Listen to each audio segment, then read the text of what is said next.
All right. Good morning. Grace, mercy, and peace be unto you. From Yahweh our Father, in the person of Yeshua the Messiah. I greet you in the inning greetings of Shalom. And I pray that your morning has been great. I pray that everything has worked out in your favor throughout the course of the week. I understand that we've all had probably a trying week. I know I have. But we are praying that the Eternal has given you grace and have given you the ability to press forward. Just by way of announcement, today is Rosh Hashanah. Rosh Hashanah is the Feast of Trumpets. In other words, around this time, um, our ancestors would blow the trumpets to advise and to let the people know that the feasts are coming. And so it was definitely a time and place of celebration. Um, we realize that the feasts of Yahweh are not grievous, nor do they cause any sorrow. But these are joyous times for the people of Yahweh, and these are joyous times for the people that keep his commandments, laws, statutes, and judgments. And so I want you to be joyous today. I want you to be motivated and definitely exuberated by the fact that the feasts are coming. So we have Rosh Hashanah today. The next feast will be Yom Kippur or Yom Kippur, which would be the Feast of Atonement, the Day of Atonement, which we will commemorate uh, the sacrifice of Yeshua the Messiah, that he covered us when we could not cover ourselves. He covered us with his blood, um, that when the Eternal sees the blood, he would pass over us. Don't get that feast day confused with Passover. But Rosh Hashanah is coming in. Then we have the Feast of Tabernacles that are coming. And from the Feast of Tabernacles, we have the Great Feast of Passover. And from the Great Feast of Passover, we have the Great Feast of Pentecost. So the feast days are going to be coming back to back to back to back. So align yourself, get yourself prepared for the feast because the feasts are coming. Prepare yourself for these days and these times of celebration that are giving unto us um, for us to remember the great work that the Messiah has done for us. Now, understand that the feasts are just a mirror depiction of what the kingdom is like. And so the only feast that has not really come to pass is the Feast of Trumpets. We are yet waiting for the Messiah to come and return and to blow the trumpet to gather his people to himself. And so we are waiting for the return of Yeshua the Messiah. We are waiting for his return so that we can all go into the marriage supper together and be a part of the great Passover. So please, please, please, please be happy today, be joyful today, for your name is written in the Lamb's Book of Life. I want to move along. We are here in Delaware. We are about to ordain another priest in the Church of Yahweh out of a commandment keeping church. I'm excited today. It is definitely the extension of legitimacy, and it is the push and the furtherance of legacy, dealing with the commandment keeping church. The commandment keeping church is definitely taking a step up. They're trying to pull things together. They're trying to do things that are to keep the church in order. And so yours truly is down here to be a part of this wonderful celebration. Keep us in prayer. We're down here with one of our sons, the extension of Kingdom Church. So do us a favor. Keep him in prayer as he would oversee and be the general for this service. Also, keep in mind, August 3rd. Look at somebody and say August 3rd. August 3rd. I'm sorry, October 3rd. I'm just trying to rush too much. Please forgive me. October 3rd. October 3rd, Kingdom will be back in the temple. We'll be back in the temple and we will be having service as usual. Of course, we will practice physical distancing. I hate that word social distance because we're not going to be antisocial. We're going to practice physical distancing and we're going to make sure that we are all sanitized. We're going to make sure that we're all purified, and we're going to have our masks. So please do us a favor, October 3rd, if you're planning on being in the temple with us, do us a favor, keep those protective cautions in place. So we'll be in temple October 3rd, October 17th, and the great day for us, October 31st, will be our fifth Sabbath fellowship. Our fifth Sabbath fellowship will, excuse me, our fifth Sabbath fellowship will be the fellowship of Kingdom Church with another church outside of the commandment keeping faith. We are fellowshipping with everyone that we can, everyone that has been a support, a brother, a sister to us, and definitely outside of that, for those that have a word for the house. And so it gives Pastor an opportunity to not sit in front and preach all the time. It actually allows Pastor to get ministered to. So please do us a favor and come out on October 31st for our fifth Sabbath fellowship. We accept it. Everybody, just do us a favor. Make sure you bring your masks and don't worry about hand sanitizer. And if you forget your mask in the excitement of just trying to get to the church, I would be more than happy to advise you and let you know that we do have masks available. So hey, if you forget your mask at home, if you want to come out to Kingdom Church, if you want to come out to Kingdom Church, don't worry about it. We'll have a masks for you. We'll always have that in place for you. So keep those announcements in mind. Govern yourselves accordingly. Now, let's move on to the word.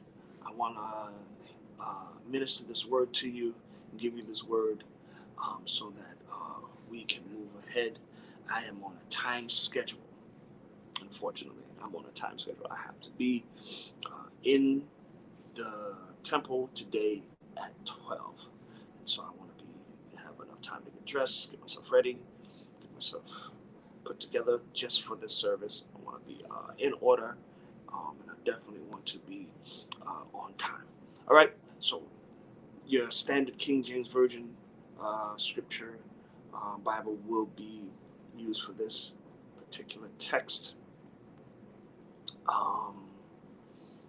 It's a very familiar passage of scripture coming from the book of Mark, St. Mark, chapter 10. We're going to start at verse 46, and we're going to move all the way to verse 52, 46 and 52. And it came to pass, and they came to Jericho, and as he went out of Jericho with his disciples and a great number of people, blind Bartimaeus, the son of Timaeus, sat by the highway side begging. And when he had heard that it was Yeshua of Nazareth, he began to cry and say, Yeshua, thy son of David, have mercy on me. And many people charged him that he should hold his peace. That didn't stop him. The scripture says he cried the more a great deal, Thou son of David, have mercy on me. Yeshua stood still, commanded him to be called. And they called the blind man, saying unto him, Be of good comfort, rise, he calleth thee. Please remember that. I want you to underline that scripture where it says, and they called him, saying unto him, Be of good comfort, rise, he calleth thee. And he casting away his garment, rose and came to Yeshua. Verse 51 says, And Yeshua answered and said unto him, What wilt thou that I do unto thee? The blind man said unto Adonai, that I might receive my sight. Verse 52 says, And Yeshua said unto him, Go thy way, thy faith has made thee whole. And immediately, suddenly,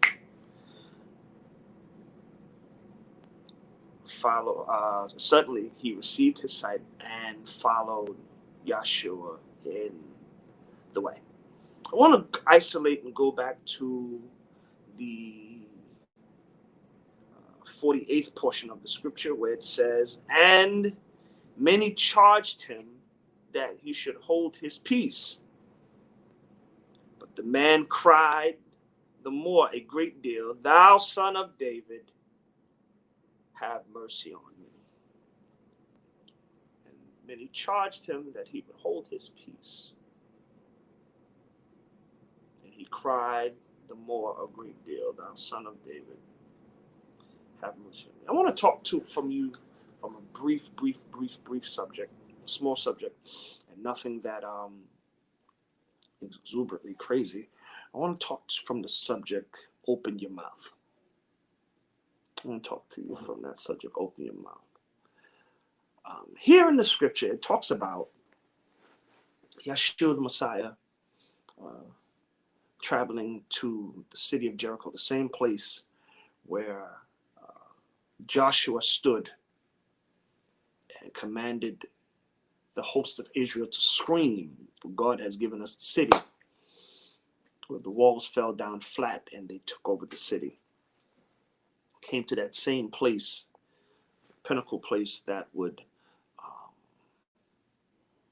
show that victory is prominent.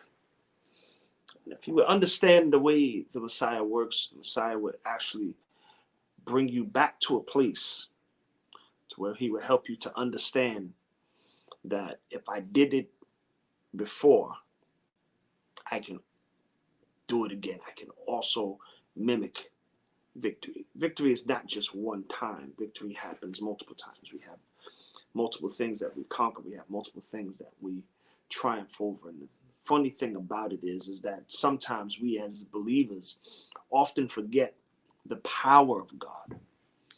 We forget the power of God because we are more concerned about if God can do it.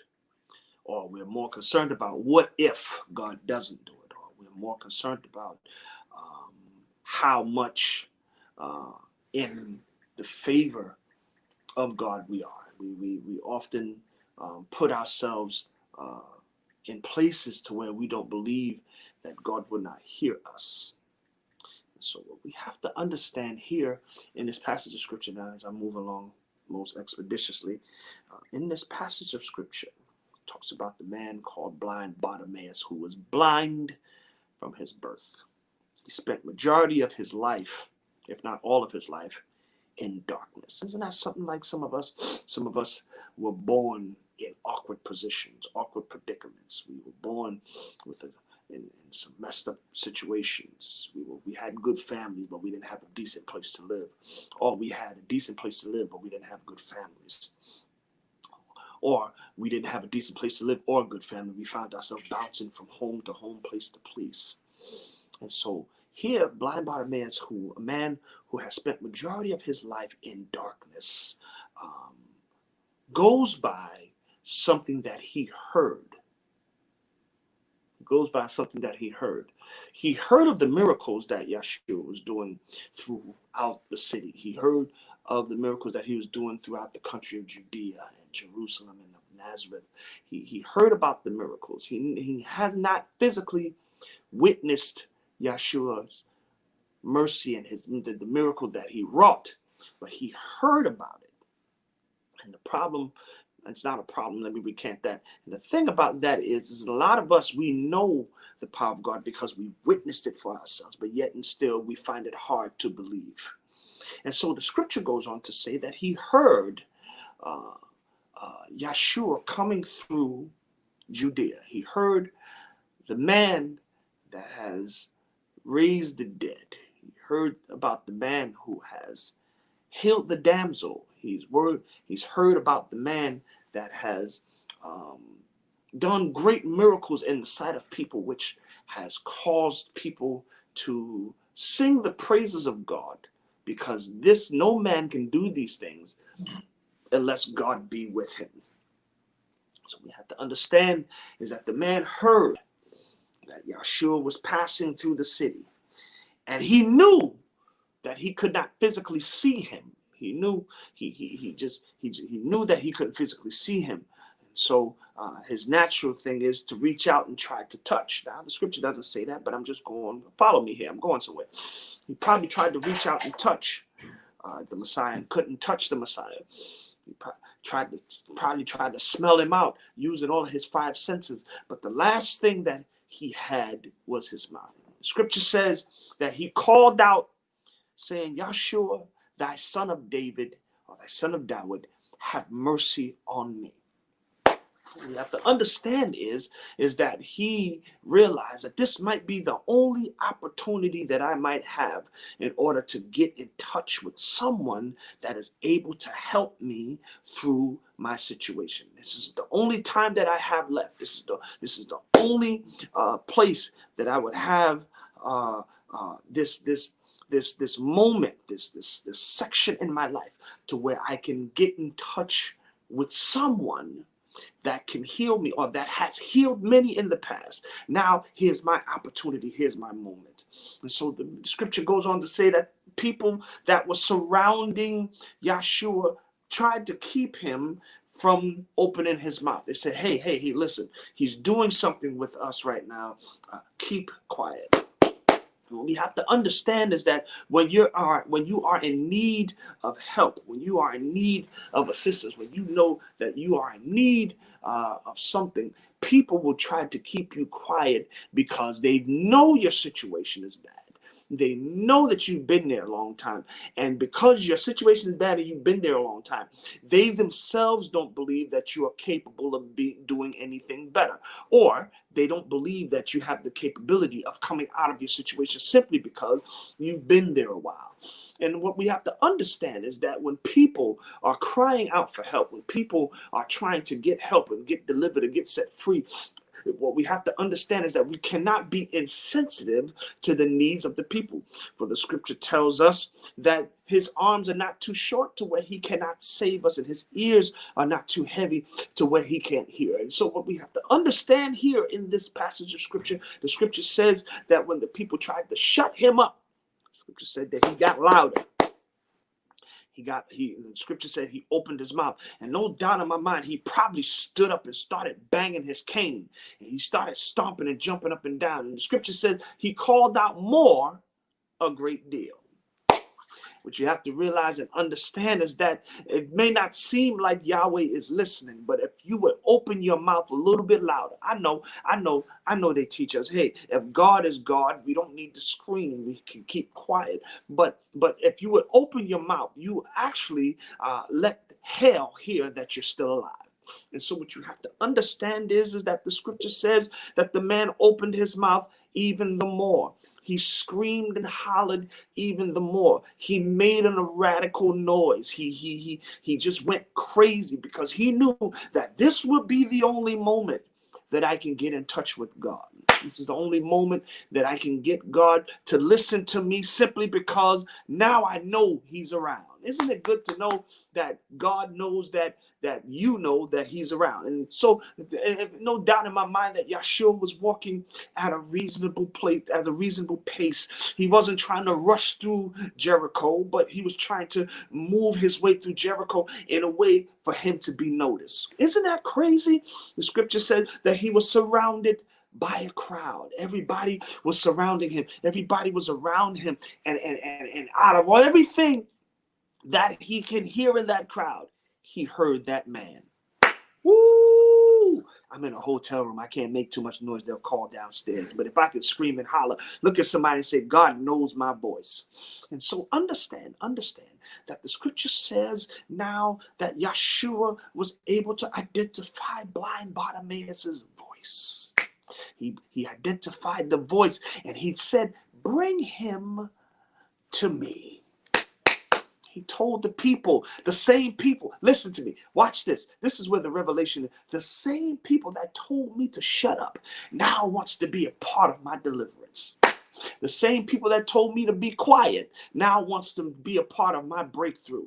Isn't it funny how people will tell you that you'll never make it, that you'll never be nothing, that you'll never come through, and the moment somebody prophesies to you, or the moment somebody says something great about you, the people that tried to curse you and cancel you out and push you to the side and make sure that nobody ever gets in touch with you, nobody ever knows your name, nobody ever knows what it is or where it is that you come from, now wants to be a part of the factor that you are about to get what God has intended for you. They want to be a part now. Now they're trying to bring you closer. Now they want to say, hey, listen, if it wasn't for me, you would have never gotten there. If it wasn't for me, you would have never met your deliverance. If it wasn't for me, you would have never been there. But the scripture says that he called blind Bartimaeus himself. He didn't allow the people to bring blind Bartimaeus to him. Scripture says he called him to himself. Understand that once God hears your voice, God responds into a place or to a part. God responds to your spirit and beckons you to come to him yourself. So the scripture says that he came to Yeshua. And no doubt in my mind, he did the best he could to walk towards the voice of God. Look at your neighbor and just tell him, follow the voice of God. You got to follow the voice of God simply because if you follow the voice of God, you'll actually get to him when you need him. And so the scripture goes on to say that he called to blind Bartimaeus, and blind Bartimaeus made his way to the Messiah, made his way to him. And the Messiah asked him one question over the hush of the crowd, over the crowd who said, Yeshua's too busy for you. He doesn't want to talk to you right now. Over the voices of the people, over the people that were being sidetracked, and over the people that probably cursed him because they already knew that he's been this way for a while. People will know your situation. People will know that you've dealt with this for far too long and still would never want to see you make it. They will never want to see you succeed. And so while you're in temple, while you're at home and you're trying to lift your hands and pray and give God what it is that you know to give him, not because you know that he will deliver, but because you know he's worthy of it.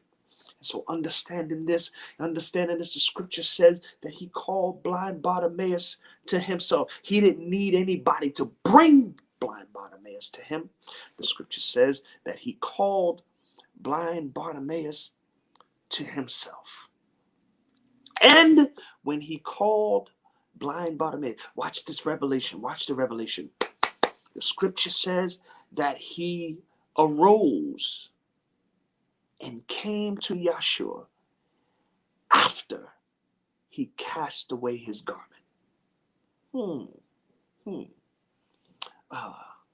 What are we saying here, brother preacher? I don't know what the garment is in your life that is holding you back from getting to him. I don't know what it is that is attached to you, that has been your crutch, that has been keeping you stable in the mind or stable in all of your ways. But the scripture says in the 10th verse that he, casting away his garment, came to Yeshua. In other words, he let go of whatever it was that made him comfortable.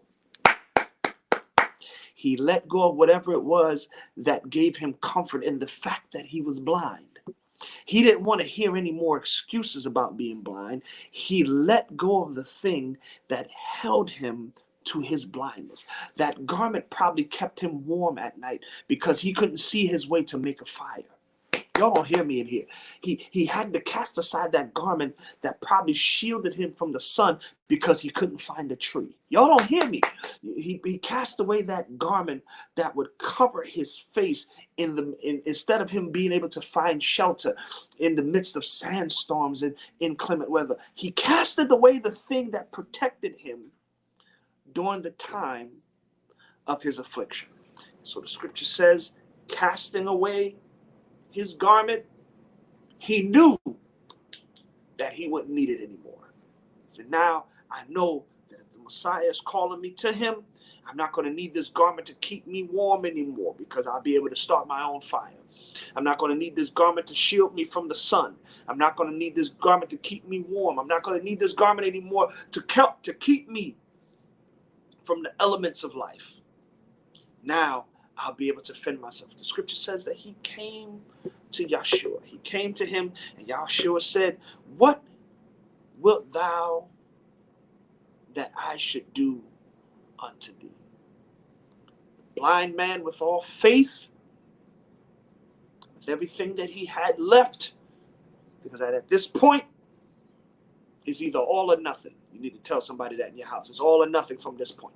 He said, Lord, that I would receive my sight. The scripture says that Yeshua sent them away. Yeshua sent them away from him. He said, go that way. Go away from me. Thy faith hath made you whole. The scripture says, and immediately, suddenly, he received his sight. And the way that he would go, watch the revelation. The way that he would go, he forsook that way and followed Yeshua in the way. That's awesome. What I'm trying to get you to understand is that when you make yourself known in whatever situation you find yourself in, Yeshua will make you whole and send you on your way. And it would be your choice to follow him. Scripture says that this man made a choice and followed Yeshua in the way.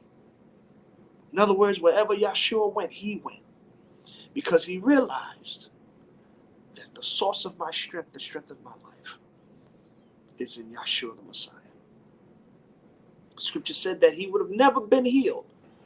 He would have never been delivered from his affliction had he had listened to people that surrounded him. Understand that you can be delivered today if you would just not listen to everybody's voice. See, God is so weird. And I have to use the terminology weird because, you know, we'll all 5, 6, 7, 8, 9 of us will sit in a room and have a conversation with each other. But God is the only person. He's the only being. Sorry, let me recant person. He's the only being that will not talk if you're listening to somebody else. So the blind Bartimaeus became deaf to people. He became deaf to people. I'll say that again. He became deaf to people in order for him to be able to hear Yeshua call him out of his affliction and away from the thing that made him comfortable in his predicament, that he might be made whole. This is not the time nor the season for you to keep your mouth closed. This is not the time nor the season to allow yourself to fall victim to whatever it is that you're dealing with. For whatever it is that you're dealing with, whatever it is that you find yourself faced with, Scripture tells us that he is faithful and just to forgive us of all of our unrighteousness and to cleanse us and to make us whole. He is able to do exceeding abundantly above all that we can ask or think, according to the power that is made manifested in us. Yahweh wants to manifest in you. He wants to show forth he wants to show forth the miracles in your life. He wants you to be that testimony that when other people would come and see where it is that you used to be. Now you're not there anymore. Touch somebody in your house, in your room, in your hotel. I know some of y'all are down here with me. Touch them and tell them, I'm not where you left me. I'm not where you thought I was. Because now, because I'm delivered, because I'm set free, because I'm healed, made whole, I'm following Yahshua in the way. Be faithful unto him who is able to do exceeding abundantly in your life. He's able to do exceeding abundantly, more than what you can ask, more than what you've expected. Don't allow yourself to be silent. Open your mouth the more. Open your mouth wide. I know you're probably scared. I know you're probably sitting there in the darkness, not knowing what's going to come through in the next matter in a matter of minutes. But let me tell you something. The more you open your mouth, the more you beckon for Yahweh, is the more Yahweh will show up for you. Be blessed today. If you're giving, for those of you that are a part of Kingdom Church, you know what your obligations are, and you know what it is that we have to do. As a matter of fact, we go back into temple starting in October. And all that we've acquired during this pandemic has been used for the furtherance of the kingdom. I make sure of that. But listen, your gifts, your gifts and your seed is definitely used for the kingdom. Mark my words, I promise you it is. So give liberally, give according to how Yahweh has blessed you. Give according to what it is that he has done in your life. But if you cast your bread upon the water, not many days hence shall it come back to you. And it may not come in regards to finance. It might come in your health. It might come in something that you need him to do. It might come in a way that you need him to move in your behalf. We appreciate all that you do, Kingdom. And for those of you that are visitors and guests to us, thank you so much for joining us and listening to my feeble voice. Thank you so much for being a blessing unto us. Thank you so much for believing in what it is that we do. Here at Kingdom, we believe in empowerment, instruction, and impartation. And I pray that you have been empowered by the impartation of the word. And we are instructing you to live free and be what Yahweh has called you to be in these last days and these final moments to come. Yahweh bless you is my prayer. Shalom, peace be unto you, and peace be multiplied in your life and all of your family. Shalom, Yahweh bless. Happy Feast of Trumpets. Enjoy your feast. Guard the doors of the Sabbath. Remember the Sabbath and keep it holy, especially during this feast. And Yahweh will bless you and your family. Shalom, peace be unto you.